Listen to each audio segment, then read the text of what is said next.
स्वागत है आपका अपने चैनल मैथ्स प्रैक्टिस में। तो दोस्तों, आप सभी को पता होगा कि एनडीए का जो पेपर है उसमें मैथ का बहुत बढ़िया भूमिका होता है। तो हम लोग इस चैनल पर सिर्फ मैथ प्रैक्टिस करते हैं, यानी आप लोग कंसेप्ट तो पढ़ ही लिए होंगे कई कोचिंगों में। तो आप लोग यहाँ इस चैनल पर मैथ का प्रैक्टिस आराम से कर सकते हैं। यहाँ पर ध्यान दीजिए, मैथ के प्रैक्टिस के साथ आप सभी को कंसेप्ट भी मिलेगा और सवालों को ट्रिकी से हल करना भी सिखाया गया। तो चलिए, स्वागत तो हो गया आप सभी का। तो चलिए हम लोग क्वेश्चन को शुरू करते हैं। देखिए, सबसे पहला जो क्वेश्चन है वो बोल रहा है कि एस एन बराबर N B plus one by S N बराबर N B plus one by two N minus one C, जहाँ एस एन एक समांतर श्रेणी के प्रथम n पदों के योग को निरूपित करता है तो सारवंतर है। यानी हमें पूछ रहा है कि d का मान क्या होगा, d का मान क्या होगा। देखिए दोस्तों, अगर कोई फलन है जो रैखिक है यानी लीनियर है, बात मेरा ध्यान से सुनिएगा, अगर कोई लीनियर है जो ए एक्स प्लस बी के फॉर्म में है, ए एक्स प्लस या बी है फॉर्म में है, तो इसका d अगर पूछेगा कोई तो d बराबर हो जाएगा आपका केवल क्या हो जाएगा a। लेकिन वहीं आपका जो ए है और वही आपका ए मतलब प्रथम पद पूछेगा तो आपका हो जाएगा ए प्लस के बी, ये हो जाएगा। वहीं आपका अगर द्विघात समीकरण है, जैसे मान जाइए n square p plus q ऐसे दिया है, तो पूछ देगा इसका ए का मान क्या होगा। तो ए का मान इसका जो होगा वो होगा पी प्लस क्यू, और पूछ देगा कि डी का मान क्या होगा, सारवंतर क्या होगा, तो इसका आपका आंसर हो जाएगा 2p। ठीक, तो सेम यही सवाल पूछा है।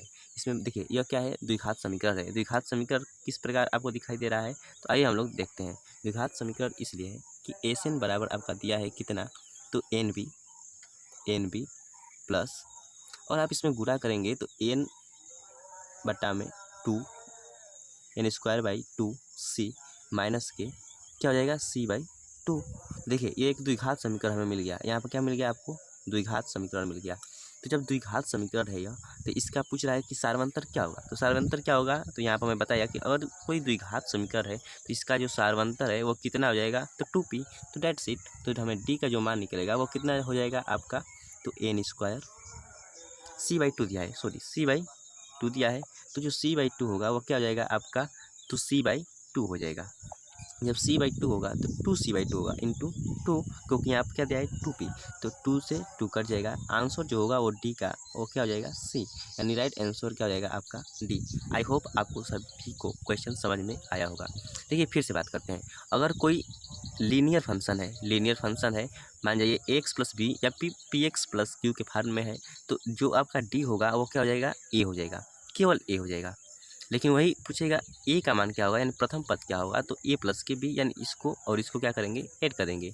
वहीं आपका अगर रैखिक फलन यानी द्विघात समीकरण है, तो इसमें जो ए का यानी प्रथम पद जो होता है वो क्या होता है, केवल जो एन स्क्वायर के बगल में होगा वो क्या हो जाएगा पी। वहीं जो सारवंतर होता है डी इक्वल टू वो क्या हो जाएगा 2p। सेम वही नियम लगा है। चलिए नेक्स्ट क्वेश्चन पर हम लोग चलते हैं। नेक्स्ट क्वेश्चन जो दिया है, बोला है यदि ए बी सी समांतर श्रेणी में है, एक्स वाई जेड गुणोत्तर श्रेणी में है, तब एक्स के पावर बी माइनस सी, वाई के पावर सी माइनस ए, जेड के पावर ए माइनस बी का मान क्या होगा। तो देखिए बहुत ये भी आसान क्वेश्चन है। आसान क्वेश्चन इसलिए है कि देखिए समांतर, चूँकि ए बी सी क्या है, समांतर श्रेणी में है। कभी भी समांतर श्रेणी 3 दिया हो तो उसको लेट कर लो, 1 2 एंड 3 लेट कर लेते हैं, ये हो गया। चूँकि एक्स वाई और जेड क्या है, गुणोत्तर श्रेणी में है, तो लेट कर लेते हैं 1 2 एंड 4 हो जाएगा हमारा गुणोत्तर श्रेणी। बोला है कि एक्स के पावर बी माइनस सी, एक्स के पावर बी माइनस सी और वाई के पावर, देखिए सबसे पहले बोला है एक्स के पावर बी माइनस सी, एक्स का मान क्या है आपका 1 है, तो 1 हो जाएगा। इसके पावर बोला है बी माइनस के सी, देखिए बी का मान जो है वो 2 है और सी का मान है वो 3 है, तो 2 में से जब 3 घटेगा तो उसका मान क्या हो जाएगा, माइनस के 1 हो जाएगा इंटू। उसके बाद बोला है कि y के पावर c माइनस ए, वाई का मान क्या दिया है 2 लेट किए हैं, 2 हो जाएगा। और c माइनस ए, c क्या है 3 है, a क्या है 1 है, तो 3 में से 1 घटा देंगे, 3 माइनस 1 इंटू, आगे देखते हैं, दिया है z के power a minus b, z का मान जो दिया है वो क्या दिया है 4 दिया है, और पावर ए माइनस बी यानी ए माइनस बी यानी 1 माइनस 2 माइनस के 1 हो जाएगा, किसके पावर तो 4 के पावर आपका। चलिए अब इसको हल कर लेते हैं। तो जब इसको हल करेंगे तो पाएंगे इसका मान तो 1 हो जाएगा इंटू यह क्या हो जाएगा, तो 2 में से 2 के पावर 3 माइनस 1 है तो 4 हो जाएगा इंटू यह क्या हो जाएगा 1/4 हो जाएगा, 4 से 4 कट जाएगा, आंसर जो होगा वो आपका 1 निकलेगा। तो एक ऑप्शन क्या होगा सही हो जाएगा। आई होप आपको समझ में अच्छे से आया होगा। मैं फिर से रिवाइज कर देता हूँ। देखिए बोला था यदि ए बी सी समांतर श्रेणी में कभी भी 3 टर्म दिया हो और वो समांतर श्रेणी यानी ए पी में रहेगा तो उसको क्या करेंगे लेट कर लेंगे। लेट कर लेते हैं कि ए बी सी क्या है एक समांतर श्रेणी है, इसलिए 1 2 3। बोला है एक्स वाई जो जेड है वो क्या है गुणोत्तर श्रेणी में है, तो 1 2 4 यह क्या है जीपी में है। जब जीपी में है तो एक्स बोला है एक्स के पावर बी माइनस सी। देखिए एक्स का जो मान दिया है वह 1 दिया है तो 1 के पावर बी माइनस सी और बी का पावर 2 माइनस सी, 2 माइनस 3 गया -1 हो जाएगा। सेम वैसे प्रोसेस यहाँ पर किए हैं यहाँ पर किए हैं, और जब इसको हल किए हैं तो 1/4 आ गया है, और इसको हल करने पर आपका जो आंसर आया है वो n1 आ गया है। आई होप आपको सवाल समझ में आया होगा। चलते हैं नेक्स्ट क्वेश्चन पे।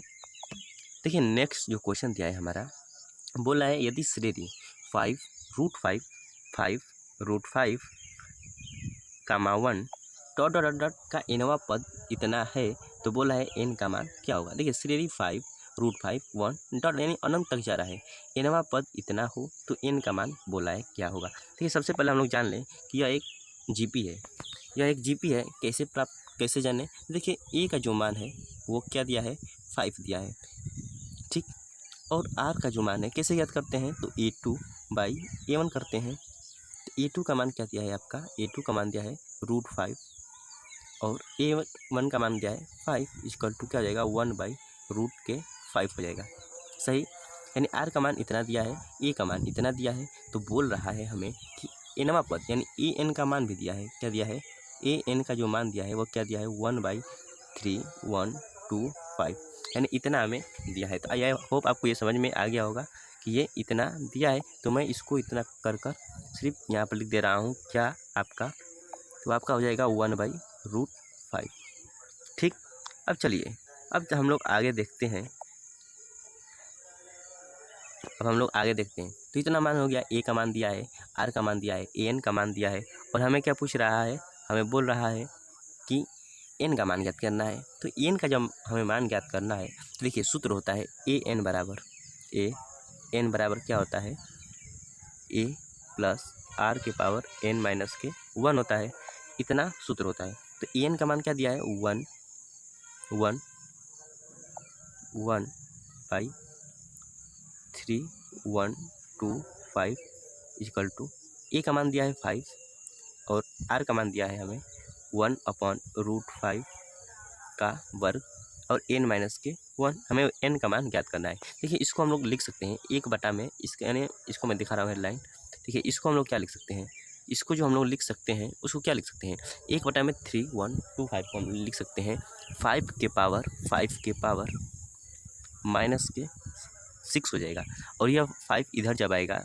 एक पावर और हो जाएगा। देखिए नीचे 1/, में 3125 है तो ये 1/, में 5 के पावर 5 होगा जब इसका गुणनखंड निकालेंगे, लेकिन जब यह एक 5 आएगा तो 5 के पावर क्या हो जाएगा 6 हो जाएगा, तो 5 के पावर 6 हो जाएगा। तो यहाँ पर क्या लिख देंगे 5 के पावर 6 बराबर 1/√5 के पावर n माइनस के 1। अब देखिए ये चूँकि 5 के पावर -6 है, देखिए 5 के पावर -6 है, और जब यह नीचे आएगा, देखिए सॉरी इसको मैं सेम लिख दे रहा हूँ 1/5 के पावर 6 होगा, लेकिन जब ये 1/5 के पावर 6 होगा तो क्या मैं 1 रूट में 1 कर और इसके पूरे पावर, देखिए √5 है, इसके पावर में क्या लिख सकता हूँ 6 है, यानी डबल कर दूंगा यानी 12 मैं लिख दूंगा। तो क्या मैं जब इसको तोड़ूंगा तो 1/, में 5 के पावर 6 ही मिलेगा, क्योंकि डबल रूट रहेगा यानी √5 इंटू √5 क्या हो जाएगा 5 हो जाएगा। तो जब इसको हल करेंगे तो देखिए ये सेम ये और ये क्या हो गया बराबर हो गया। तो जब ये बराबर हो गया यानी ये और ये बराबर हो गया तो इसको घात कर क्या कर लेंगे इक्वल कर लेंगे 12 इंटू 1 माइनस के n। तो जो n का मान आएगा वो क्या आ जाएगा 13 आ जाएगा, राइट ऑप्शन डी होगा। आई होप आपको ये सवाल समझ में आया होगा। देखिए हम लोग केवल मैथ यहाँ प्रैक्टिस कर रहे हैं, कंसेप्ट भी मैं बता रहा हूँ। देखिए ज़्यादा टाइम लगाएंगे, 1 घंटे में 4-5 क्वेश्चन करेंगे, क्या मतलब हुआ। हाली क्वेश्चन करते हैं, कंसेप्ट को आप पढ़ लिए होंगे, इसीलिए मैं हाली चल रहा हूँ। देखिए ए का मान इतना दिया था और आर का मान इतना दिया था, ए एन का मान इतना दिया था। सिर्फ आप ए एन का सूत्र लगाइए और आंसर को प्राप्त कर लीजिए। चलते हैं नेक्स्ट क्वेश्चन पे। हमारा अगला जो क्वेश्चन दिया है वो बोला है 5 स्क्वायर प्लस 6 का स्क्वायर प्लस 7 का square plus dot dot dot 20 का स्क्वायर का मान है। देखिए इसको बहुत आराम से हल करेंगे। देखिए सूत्र होता है 1 का स्क्वायर प्लस 2 का स्क्वायर, 1 का स्क्वायर, 1 का स्क्वायर प्लस 2 का स्क्वायर प्लस 3 का स्क्वायर, और ऐसे चलता है डॉट डॉट डॉट डॉट तक। अगर मान लीजिए ऐसे आपको चलता है मिल जाए तो इसका सूत्र होता है n प्लस 1, और n प्लस 1 है क्या है, n plus 1 into 2n plus 1 बट्टे में 6 होता है। ये सूत्र आपका होता है, ये याद कर लीजिएगा। कोई भी जब फार्म है वो इतने का चलेगा, यानी एक 1 का स्क्वायर प्लस 2 का स्क्वायर प्लस 3 का स्क्वायर, और ये अनंत तक जाएगा यानी n तक जाएगा। तो ये क्या हो जाएगा, n plus 1 2n plus 1 by 6 हो जाएगा। तब सेम वैसे ही ये सवाल को हल करेंगे। देखिए सबसे पहले जो हमें बोला है इतने का मान ज्ञात करना है, तो सबसे पहले हम 1 से 20 तक मान ज्ञात करते हैं। तो 1 से 20 तक ज्ञात करेंगे तो 1 का स्क्वायर प्लस 2 का स्क्वायर प्लस 3 का स्क्वायर और प्लस डॉट 20 का स्क्वायर हो जाएगा। जब 20 का स्क्वायर होगा तो इसका मान ज्ञात करेंगे, तो इसका मान क्या जाएगा हमें। तो देखिए n दिया है 20, 20 प्लस 1 21, 2n प्लस 1 यानी 20 दुना के 40 प्लस 1 41 बाई क्या हो जाएगा आपका 6 हो जाएगा। ये देखिए 10 हो जाएगा, ये 3 हो जाएगा, ये 3 7 जा 21 हो जाएगा। और इसको जब गुणा करेंगे तो आपका क्या हो जाएगा, आपका जो कैलकुलेटर है पूरा कर लीजिएगा। देखिए ये हो गया 2 3 6, 2 दहा में 10 यानी ये 10 है आपका। तो ये हो जाएगा 410, और 7 से गुणा करेंगे तो 7 शून्य शून्य, 7 एकम 7 और 7 चौक 28 यानी 2870 आएगा। बस इसका मान आएगा। अब देखिए बात करते हैं, यह 1 से 20 तक है, हमें क्या बोला है 5 से 20 तक का मान पूछा है। तो हम 1 से 4 तक का अगर मान घटा देंगे तो क्या हमें 5 से 20 तक का मान मिल जाएगा। तो लिखेंगे 1 का वर्ग प्लस 2 का वर्ग प्लस 3 का वर्ग प्लस 4 का वर्ग। इसको इसमें से क्या करेंगे, घटा देंगे। तो जब घटाएंगे तो इसका मान क्या हो जाएगा n 4 प्लस 1 5 और 2n प्लस 1 यानी 4 दुना के 8 प्लस 1 यानी 9 हो जाएगा बाई 6 हो जाएगा, सॉरी 6 हो जाएगा। हमें क्या प्राप्त होगा 6, ओहो सॉरी यार मार्क करने का 6 हो जाएगा। तो जब 6 हो जाएगा हमारा तो यहाँ पर लिखेंगे 6 2 त्या 6, 2 दूना 4 3 लिखे 9 और 5 त्या 15 दुना के 30 हो जाएगा, यहाँ पर 30 हो जाएगा। तो जो राइट आपका आंसर रहेगा 7 में से 3 गया 5 8 2 यानी जो आंसर रहेगा 250। और ऑप्शन तो नहीं यानी सॉरी देखिए ये 7 में से 3 जाएगा क्या हो जाएगा, तो 4 हो जाएगा भाई, 4 हो जाएगा। यहाँ पर जो होगा वो क्या होगा 4 होगा हमारा आंसर, यानी राइट ऑप्शन जो होगा वो आपका सी हो जाएगा। देखिए ये सवाल कैसे हल किए हैं। सबसे पहले हमें बोला है 5 square plus 6 square plus 7 square dot dot 20 का स्क्वायर बोला है। तो सबसे पहले हम लोग 1 से 20 तक, यानी देखिए ये सूत्र होता है, ये सूत्र आपको पता रहना चाहिए। 1 का स्क्वायर 2 का स्क्वायर और n तक जाएगा, n स्क्वायर तक जाएगा यह, तो सूत्र होता है n plus 1 2n plus 1 by 6। तो जब ये सूत्र का मैं प्रयोग किया हूँ तो बोला है 5 से 20 के बीच में, तो क्यों ना पहले मैं 1 से 20 के बीच में निकाला, इतने का निकाल कर इसका आंसर इतना आया, और उसमें से 1 से जो 4 तक था उसको मैं निकाला, इसका जो आंसर आया वो कितना आया 30 आया, इसमें से मैं घटा दिया तो इसका मान आ गया। आई होप आपको सवाल समझ में आया होगा। चलते हैं 5वां क्वेश्चन पे। देखिए जो 5वां क्वेश्चन हमें दिया है बहुत आसान दिया है। आसान इसलिए मैं बोला हूँ, इसमें देखिए बोला है कि n का मान, यानी बोला है n का मान जिसके लिए a और b हरात्मक माध्य है, यानी a और b का जो हरात्मक माध्य है वो इतना दिया है, बोला है होगा। तो देखिए हम आपको जानते होंगे जो सूत्र होता है, क्या सूत्र होता है हरात्मक माध्य का, अगर सूत्र हम लोग ज्ञात करें तो h हरात्मक माध्य का आप लोग सूत्र ज्ञात करें तो हम लोग क्या हो जाएगा h, देखिए क्या दिया है हमें हरात्मक माध्य, एच एम बराबर क्या होता है, तो आपका सूत्र होता है 2ab, या ए है 2ab सॉरी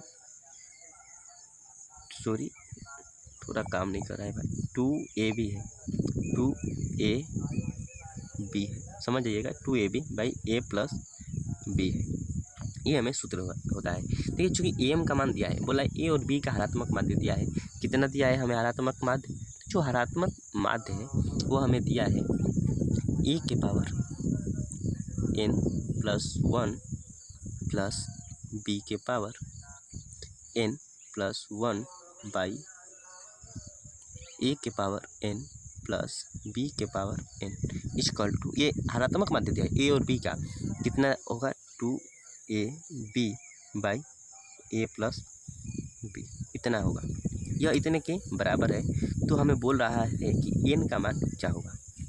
अब देखिए ये सवाल जो है बहुत लॉजिकल है, बोल रहा है n का मान क्या होगा, इसमें हम लोग क्या करेंगे, वैल्यू पुटिंग करेंगे, क्या करेंगे, n का हमें मान ज्ञात करना है। तो जब हमें n का मान ज्ञात करना है तो सिंपल सा हम लोग, तो देखिए इसको हम लोग ऑप्शन बेस से हल करेंगे।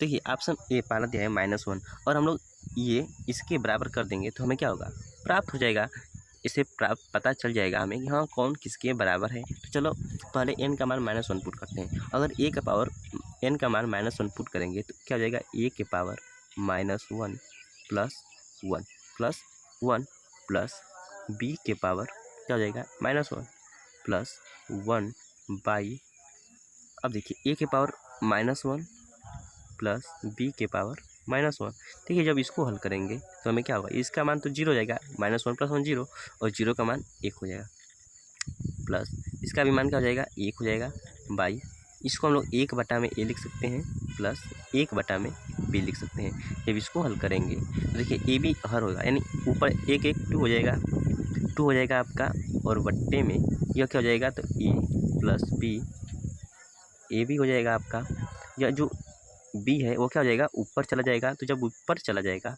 तो होगा 2ab by a plus b, यानी क्या होगा, यह इसके बराबर आ गया। तो जब LHS बराबर RHS हो गया, यानी हमें क्या पता चला कि जो e का n का मान है वो क्या होगा, -1 होगा।